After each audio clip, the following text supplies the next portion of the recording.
Modelling രംഗത്ത് സജീവമായി നിൽക്കുന്ന താരമാണ് നിള നമ്പ്യാർ.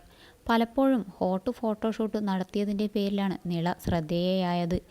ന്യൂഡ് ഫോട്ടോസ് എടുത്തും മറ്റും തരംഗമായി മാറിയെങ്കിലും താൻ ഈ മേഖലയിലേക്ക് എത്തിയതിനെപ്പറ്റി പറയുകയാണ് നിള ഇപ്പോൾ.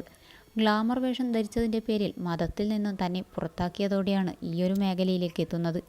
വീട്ടുകാരും നാട്ടുകാരുമൊക്കെ ഒറ്റപ്പെടുത്തിയതോടെ ആത്മഹത്യ ചെയ്താലോ എന്ന ചിന്തയിലേക്ക് വരെ താൻ എത്തിയിരുന്നു എന്നാണ് നിള ഇപ്പോൾ പറയുന്നത്. കൗമുദി മൂവീസിന് നൽകിയ അഭിമുഖത്തിലൂടെ സംസാരിക്കുകയായിരുന്നു താരം. നീയൊരു വേശ്യ അല്ലേ എന്ന ചോദ്യം ഇതുവരെ എവിടെ നിന്നും കേൾക്കേണ്ടതായി വന്നിട്ടില്ല. മെസ്സേജ് അയച്ചു പോലും ആളുകൾ ചോദിച്ചിട്ടില്ല. എല്ലാവർക്കും വിവരം വെച്ചു. ഇതുമൊരു പ്രൊഫഷനാണെന്ന് ആളുകൾക്ക് മനസ്സിലായി തുടങ്ങി. മാത്രമല്ല ഞാൻ ആർക്കും റിപ്ലൈ കൊടുക്കാത്തതുകൊണ്ട് ചേച്ചിയെ കിട്ടത്തില്ലെന്ന് ഇൻസ്റ്റാഗ്രാമിൽ ചിലർ പറയുകയും ചെയ്തിരുന്നു. സിനിമയിൽ നല്ലൊരു അവസരം കിട്ടിയാൽ അഭിനയിക്കും എന്നേയുള്ളൂ. അതുവരെ ഈയൊരു മേഖലയിൽ നിന്ന് മാറാൻ താൻ ഉദ്ദേശിക്കുന്നില്ല.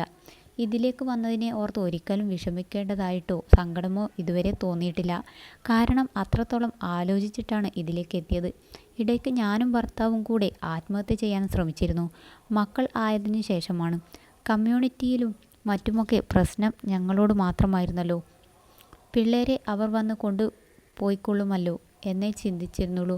പക്ഷേ ഇളയ മകൻ വന്ന് അമ്മേ എന്ന് വിളിച്ചപ്പോൾ ആ തീരുമാനത്തിൽ നിന്നും പിന്മാറിയതെന്ന് നിള പറയുന്നു. ഞാൻ കുറച്ച് ഫോട്ടോസൊക്കെ ഇട്ടതിന് ശേഷമാണ് നാട്ടിലേക്ക് പോകാൻ പോലും പറ്റാതെ വന്നത്. ഉള്ള ജോലി കൊണ്ട് ജീവിക്കാനും പറ്റില്ലെന്ന അവസ്ഥയായി. ആ സമയത്ത് വീട്ടിൽ വിളിച്ചാൽ ഭർത്താവിൻ്റെ ഉമ്മ ഫോൺ എടുക്കും.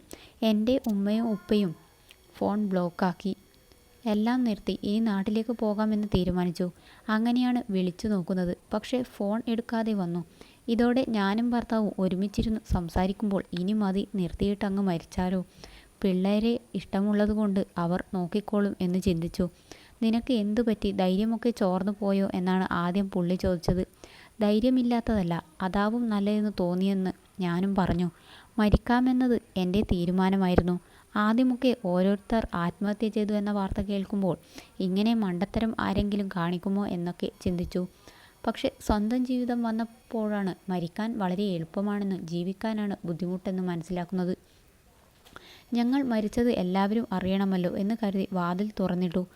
പിള്ളേർ ഉറങ്ങിയെന്നാണ് കരുതിയതെങ്കിലും ഇളയമകൻ വന്ന് വിളിച്ചു. ഇതോടെ ശരിക്കുമൊരു ധൈര്യം തിരികെ കിട്ടിയത് പോലെയായി. അന്ന് മരിച്ചിരുന്നെങ്കിൽ അവൾ സിനിമയിൽ അഭിനയിക്കാൻ പോയിട്ട് അവസാനം ഈ ഗതിയിലെത്തി എന്നേ എല്ലാവരും പറയുകയുള്ളൂ. എങ്കിൽ പിന്നെ ഇഷ്ടമുള്ളതുപോലെ ജീവിക്കാമെന്ന് തീരുമാനിച്ചു. അങ്ങനെയാണ് ഈ മേഖലയിലേക്ക് സജീവമായതെന്ന് നിള പറയുന്നു.